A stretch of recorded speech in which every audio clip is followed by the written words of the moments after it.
రాజకీయం సినిమా గమ్మత్ ఇచ్చంత్రాలు వైరల్ అవుతున్న వీడియోలు తీరు వార్తలతో మైక్ ముచ్చట్లు తయారుగానే చలో చూసేద్దాం పారి. రామ సక్కదనాల ఇద్దరు పిల్లలు, నవ్వు తప్ప ముఖంలో రంద అనేదే లేదు.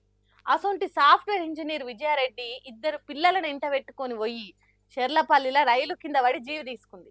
అరే అట్లా ఎందుకు జరిగింది, ఏం తక్కువైందని పానాలు తీసుకోవాల్సి వచ్చింది, ఎవరేమన్నారు అనేది ఇప్పటికీ పోలీసులకు అంతుపడతలేదు. భర్త చేయబట్టే చచ్చిపోయిందని విజయారెడ్డి ఇంటోళ్ళు అంటుంటే భర్త కొత్త ముచ్చట బయట పెట్టిండు. అదేందే వాళ్ళ సావులెనుక మతలబేందే అనేది వాళ్ళ మాటలలో ఇందప్ప.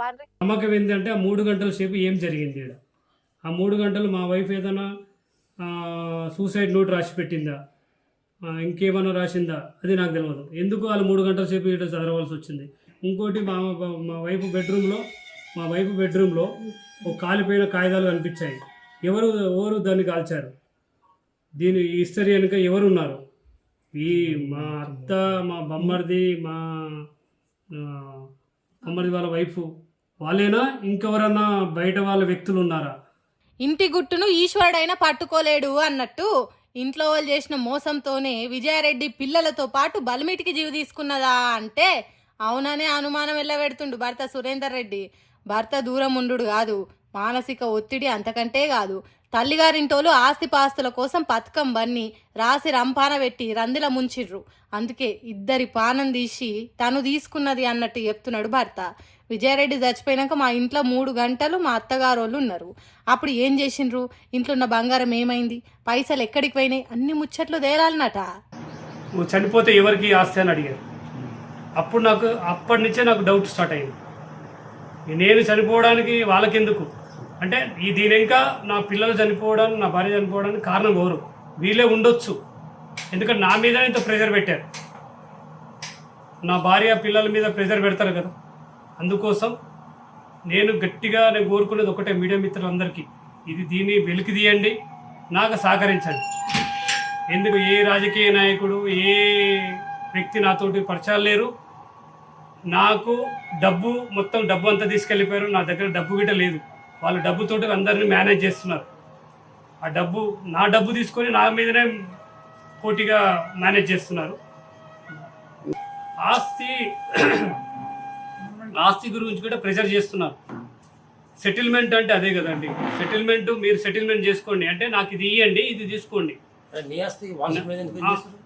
అదే నాకు తెలియక నేను అడిగాను, సెటిల్మెంట్ అంటే ఏంది, సెటిల్మెంట్ మీనింగ్ ఏంది నాకు తెలియక అడిగాను. నేను ఎవరి దగ్గర డబ్బులు తీసుకోలేదు, నేను ఎవరికి ఇవ్వలేదు. నీ ఆస్తి నా దగ్గర లేదు, నా ఆస్తి మీ దగ్గర డాక్యుమెంట్లు అన్నీ ఉన్నాయి.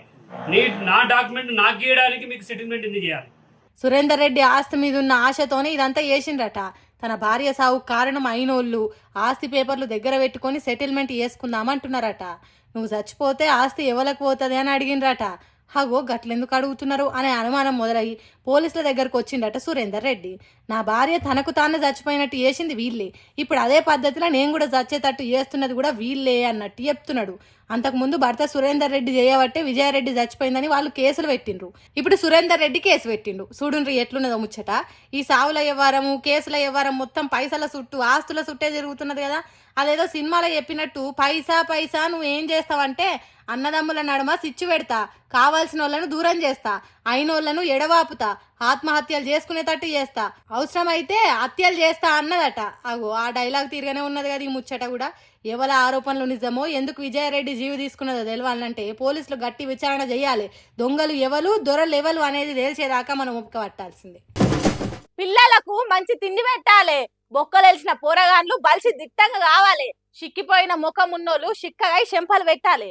పోషకాహారం తక్కువైందనే పేరు రావద్దని పోషణ అభియాన్ కింద సెల్ ఫోన్లు ఇచ్చింది రాష్ట్ర సర్కారు. హాగో దాంట్లో కోట్ల గోల్మాల్ జరిగిందని బీఆర్ఎస్ పార్టీలో లియేసిండ్రు.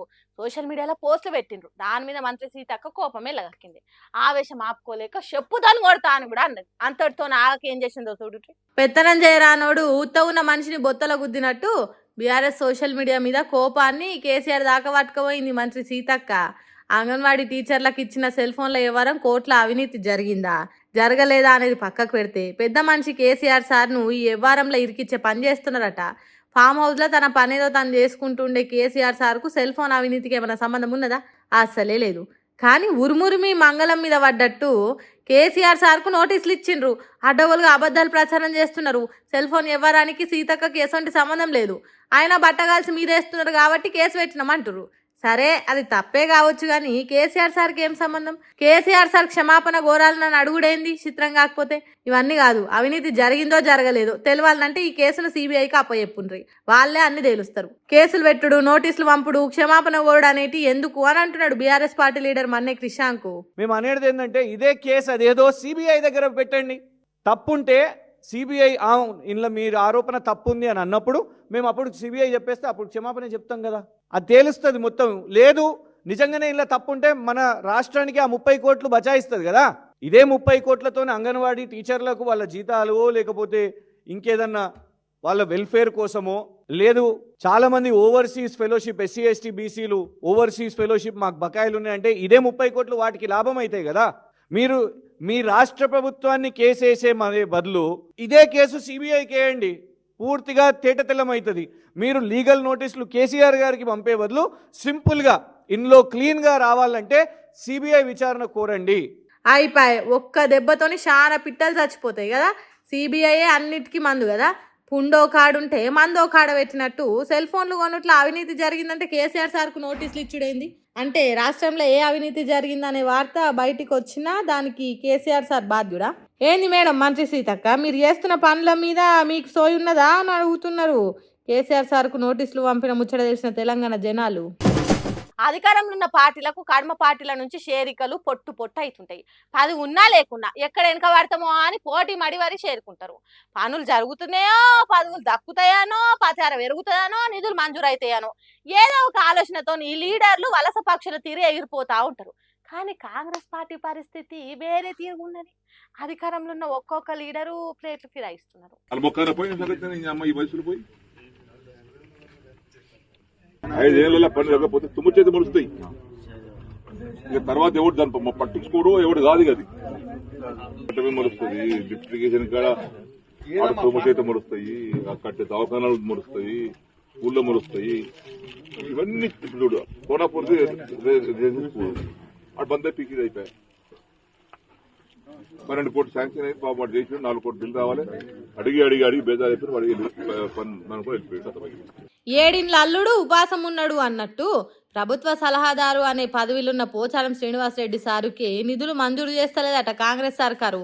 సిద్ధాపూర్ రిజర్వాయర్ పనులు పూర్తి చేసి ఇప్పటికే సిద్ధంగా ఉంచాల్సింది. కానీ నిధులు ఇవ్వకపోవడంతోని తుమ్మలు మొలుస్తున్నాయి. ఇంతకంటే దరిద్రం ఇంకోటి ఉంటుందా? అసలు సర్కారు ఉన్నదా? ఉంటే పని చేస్తున్నదా? ఓ నీ అమ్మ, ఇదెక్కడి సర్కార్ రా బాబు అని కాంగ్రెస్ పార్టీ మీద కారాలు మిరియాలు నూరిండు. ఇంతకేం జరుగుతున్నది కాంగ్రెస్ పార్టీలా? మొన్న జీవన్ రెడ్డి బీఆర్ఎస్ పార్టీ పెద్ద మనిషిని కలిసిండు. కాంగ్రెస్ పార్టీ నీడిసి కారెక్కుడు ఖాయమైంది. ఇప్పుడు పోచారం పోయేతందుకు రెడీగా ఉన్నట్టే కొడుతున్నది. ఇట్లా ఒక్కొక్కలకు కోపాలు వచ్చి కాంగ్రెస్ పార్టీకి దూరం అవుతుంటే ఆఖరికి సీఎం రేవంత్ రెడ్డి సార్ ఒక్కడే మిగిలేటట్టు కొడుతున్నది అని అంటారు చాలా మంది. మరి అంతే అనిపిస్తున్నది పోచారం సారు కాంగ్రెస్ పార్టీ మీద తిరుగుబాటు చేసిన తీరు చూస్తుంటే. పేరుకే ప్రభుత్వ సలహాదారు పదవి ఇచ్చిండ్రు గాని నా సలహా ఇన్నోడు లేడు, నా గోడు అన్నోడు లేడు. కనీసం ఫోన్లు కూడా ఎత్తుతలేరట మంత్రులు ఎమ్మెల్యేలు. ఇంత అన్యాయం ఉంటుందా అన్నట్టు మాట్లాడిండు. మొత్తం అనేది ఒకటి ఉన్నదా, ఏమన్నా కదలిక ఉందా లేదా? మాకే సీనియర్ ఎమ్మెల్యేలండి. నేను నిన్నమల ఎమ్మెల్యే కాలేదు వల్ల నేనేమో ఎందుగా అంటే మొండిగా ఒక ఇంతకెళ్ళి అడుగు బయట పెట్టేటప్పటికి ఏమన్నా కానీ సావని బతుకని నిర్ణయం తీసుకుందాం వచ్చిన యాక్చువల్ అయితే ఏమన్నా కానీ అనుకుని వచ్చిన ఏదన్నా కానీ ఫలితం దానిగా అట్లా నిర్ణయం గట్టిగా తీసుకుని వచ్చిన నేను. ఎన్నిసార్లు చేయాలండి చేసిన ఫోటో లేపి మేము కొత్తసారి చూస్తున్నాం. నేను మంత్రి చేసిన 20 ఏళ్ళు ఈ అమ్మ ఇట్లా ఫోన్ చేస్తే లేపుతుంటే రాత్రి 2 గంటలు లేపుతుంటే ఫోన్ నేను. మరి ఎమ్మెల్యేల ఫోన్ లేపారండి వీళ్ళు. ఈ అమ్మ దరిద్రం పాడైపోయి మేము పనులేక చేస్తామండి. ఫోన్ ఏమన్నా మజాకు చేస్తామా తమాషాగా చేస్తామా ఏమన్నా? ఓర్ని ఎన్నడు చూడని మంత్రి పదవుల తిరుగా ఎవ్వనికి వాడే తురుంకాన్ల తిరుగా చేస్తున్నారు. సీనియర్ ఎమ్మెల్యేను నేను కూడా మంత్రిగా పనిచేసిన, కానీ ఇంత అన్యాయం ఎప్పుడు చేయలేదు. పేరుకేమో ప్రభుత్వ సలహాదారు కానీ శకునం బలికే బల్లి కుడిదిల పడ్డది అన్నట్టు చేస్తురు కదా నా బతుకు అని సిద్ధాపురం రిజర్వాయర్ దగ్గరనే కురిసేసుకొని కూర్చున్నాడు. కాంట్రాక్టర్లకు నిధులు ఇస్తేనే కదా పనులు జరిగేది, పంటలకు నీళ్ళు వచ్చేది. గాదానికి కూడా మంత్రులను బతిమలాడాలి నారాబై అన్నట్టు అక్కడనే కూర్చున్నాడు. అవును, పోచారం శ్రీనివాసరెడ్డి సార్ అన్నట్టు సర్కార్లు ఉన్నోళ్ళు ఏం చేస్తున్నట్టు? అసలు ఉన్నట్టా లేనట్టా? సొంత పార్టీ ఎమ్మెల్యేలకు విరక్తి వచ్చేదాకా ఎందుకు తెచ్చుకుంటుండ్రు కావచ్చు. క్రికెట్లో ఒక్కొక్క వికెట్ పడుతున్నట్టు అందరు పార్టీకి దూరం అయితే ఇంకో దిక్కులా నాట్ అవుట్ ఉన్న సీఎం రేవంత్ రెడ్డి సార్ ఒక్కడే కాంగ్రెస్ పార్టీని కాపాడతాడా? ఎందుకు వెనుకకు తిరిగి చూసుకుంటలేరు కావచ్చు. చాప కింద నీళ్ళ తిరిగా మొత్తం ఆగమైనాక చేరుకుంటే ఏం లాభం? ఎట్లనో ఏమో ఇట్లనే ఎమ్మెల్యేలకు కోపాలు పెరిగిపోతుంటాయి కాంగ్రెస్ పార్టీలో అని మాట్లాడుకుంటారట చేయి గుర్తు పార్టీ కార్యకర్తలు. సీఎం రేవంత్ రెడ్డి గడికి ఢిల్లీకి ఎందుకు పోతున్నాడో తెలిసిపోయింది అమ్మ. వాళ్ళు వీళ్ళు చెప్పుడు సోషల్ మీడియాలలో వచ్చుడు కాదు, ఏకంగా కేంద్ర మంత్రి కిషన్ రెడ్డి సారే చెప్తున్నాడు సీఎం ఢిల్లీ పర్యటన గురించి. అదేందో ఇందాం పాన్రి. ఆయన ప్రతి వారానికి ఒకసారి ఢిల్లీకి ఎందుకు వెళ్తున్నాడో ఆయన తెలంగాణ ప్రజలకు చెప్పాలి. ఒక చైర్మన్ ఇవ్వాలన్నా, ఒక మంత్రి పదవి సంబంధించినటువంటి ఎక్స్పెన్షన్ చేయాలన్నా ఆయన డబ్బులు మోస్తూ ఈరోజు మాట్లాడుతున్నారు. అంతే తప్ప భారతీయ జనతా పార్టీలో ఏ రకంగా కూడా మేము ఆ రకంగా వ్యవహరించాము. కాబట్టి ఆ రకంగా మాట్లాడము ఆయన విజ్ఞతగా వదిలేస్తుంది. అర్థమైందా? కిషన్ రెడ్డి సార్ చెప్పినట్టు ఏ రకంగా జరుగుతుందో ఆ రకంగా జరుగుతున్న ముచ్చటను ఈ రకంగా చెప్పిండు. ఢిల్లీకి హైదరాబాద్ కు నడుమ పైసల సంచులు మోసుడు తప్ప ఇంకోటి కాదట. వెనకట పటేల్ మెప్పు పొందేతానికి పట్వారీ సామాన్లు మోసినట్టు ఢిల్లీలో ఉన్నోళ్ళు షెబ్బాష్ అనేతానికి నోట్ల కట్టల సంచులు మోస్తున్నాడట. అగో కిషన్ రెడ్డి సార్కు రేవంత్ రెడ్డి సార్కు ఎక్కడ చేడింది? ఓగలను ఇంకోగలు పల్లెత్తు మాట అని రేవంత్ రెడ్డి కిషన్ రెడ్డిల నడుమ పంచాయత్ ఎక్కడిది? అంతగానం కసుబుస్సు అనుకునే ముచ్చట ఏం జరిగింది అంటే దేశం మొత్తంలో వచ్చే డీలిమిటేషన్ అనే మార్పుతోని ఎమ్మెల్యే సీట్లు ఎంపీ సీట్లు పెరుగుతాయి, నియోజకవర్గాలు మారుతాయి. తెలంగాణ నుంచి మంత్రులు అయిన వాళ్ళు అప్పటికి చెప్రాసి జాబ్ చేసేదానికి కూడా పనికిరారు అన్నట్టు సీఎం రేవంత్ రెడ్డి మాట్లాడిండు. అదే ముచ్చట్ను కేంద్ర మంత్రి కిషన్ రెడ్డి సారు విలేకరులకు గుర్తు చేస్తే రేవంత్ రెడ్డి ఢిల్లీకి ఎందుకు పోతున్నాడో యాద్ చేసిండు. ఇక్కడ ఏ పదవి మారాలన్నా ఏ ప్రమోషన్ జరగాలన్నా ఢిల్లీ విమానం ఎక్కే రేవంత్ రెడ్డి మా గురించి మాట్లాడేటోడు అయిందా అన్నట్టు సమాధానం ఆ రకంగా చెప్పిండు. ఈ ముచ్చటిన్న కాంగ్రెస్ పార్టీ కార్యకర్తలు ఎందుకు రేవంత్ రెడ్డి సారు అటు పక్క పార్టీలతో అనిపించుకున్నాడు, ఎన్నికల ప్రచారానికి పోయి కేరళ రాష్ట్రం సీఎం తోని తిట్లు తినుడు, అదొకటే కాదు సొంత పార్టీ ఎమ్మెల్యేలు విరక్తి చెందేటట్టు సీనియర్ లీడర్లు కాంగ్రెస్ పార్టీ నిడిచిపోయేటట్టు ఎందుకు చేస్తున్నారు రేవంత్ రెడ్డి సారు అని అడుగుతున్నారట.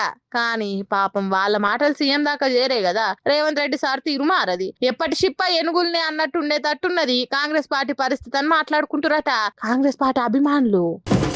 సర్కార్ల పనులు జరగాలన్నా, ఫైళ్ల మీద సంతకాలు పెట్టాలన్నా, బిల్లులు రావాలన్నా జేబులకు షిల్లులు పడక తప్పది. అంటే బెల్లమున్న కానీ ఈగలు వాళ్తాయి, పైసలు ఉన్నోనికి ఈలం ఉంటది, డబ్బులుంటేనే ఏదైనా జరుగుతుంది. ఆ ముచ్చట అందరికి ఎరుకున్నదే గానీ అదే విషయాన్ని ఇంకో ముచ్చటకు లింకు చేసి చెప్పిండు సీఎం రేవంత్ రెడ్డి సారు. అదేందో ఇందాం పాన్రి. మీ అందరికీ తెలుసు, రాజకీయాలలో నెంబర్ ఉంటేనే నీతో ఎవరైనా మాట్లాడతారు. నీ జేబులో డబ్బులు ఉంటేనే ఎవరైనా నీతో సంబంధాలు చేస్తారు. రాజకీయంగా నెంబర్ లేనప్పుడు నీతో మాట్లాడేవాడే ఉండడు. Bargainings are among equals. ఏ చర్చలైనా ఏ ఒప్పందాలైనా సరిసమానుల మధ్యలో జరుగుతాయి, బలహీనుడు బలవంతుడు మధ్యలో జరగవు. మానవత్వం, మంచితనం, అయ్యో పాపం, జాలి, దయ, కరుణ అనేది ఏముండయా సారు అని సీఎం రేవంత్ రెడ్డి సార్ను అడగాలనిపిస్తున్నదా ఈ మాటలు వింటుంటే? మీరు అడిగినా సార్ చెప్తాడో లేడో తెలియదు కానీ రాజకీయాలలో కూడా గదే వర్తిస్తుందట. అరే రాజకీయాలు చేసేదే పేదోళ్ళను ఆదుకుంటామని చెప్పి కదా, మీ బతుకులను మారుస్తామని మాట్లాడి కదా, మిమ్ములను లక్షాధికారులను చేస్తా అని కదా, మీకు ఇండ్లు కట్టిస్తామని చెప్పే గద్దెనెక్తారు కదా. అంటే అవన్నీ అబద్ధాలా అని అడగకుండ్రి. రాజకీయం అంటే బిజినెస్ తిరగనే చూడాలనా అని మాట్లాడకుండ్రి. ఎందుకంటే సీఎం రేవంత్ రెడ్డి సార్ చెప్పింది రేపు దేశంలో జరగబోయే డీలిమిటేషన్ ముచ్చట గురించి. డీలిమిటేషన్ అంటే ఎన్నో ఏళ్ల కింద ఎంపీ సీట్లు జనాభా ప్రకారం పెంచిండ్రు. ఇప్పుడు కూడా అదే జనాభా ప్రకారం పెంచితే ఉత్తర భారతదేశంలో ఎంపీలు ఎక్కువ అవుతారు, దక్షిణ భారతదేశంలో తక్కువ అవుతారు. వాళ్ళ పెత్తనం పెరుగుతుంది, దక్షిణ భారతదేశం ఉత్తదే అవుతుంది. ఒకవేళ ఇప్పుడు ఉన్న సీట్లని 50% పెంచినా మనకే నష్టం జరుగుతుంది. కాబట్టి ఉత్తర దక్షిణ అని తేడా లేకుండా ఒకళ్ళు కిందికి ఇంకొకరు మీదికి కాకుంటుంటేనే మన మాట చెల్లుతుంది.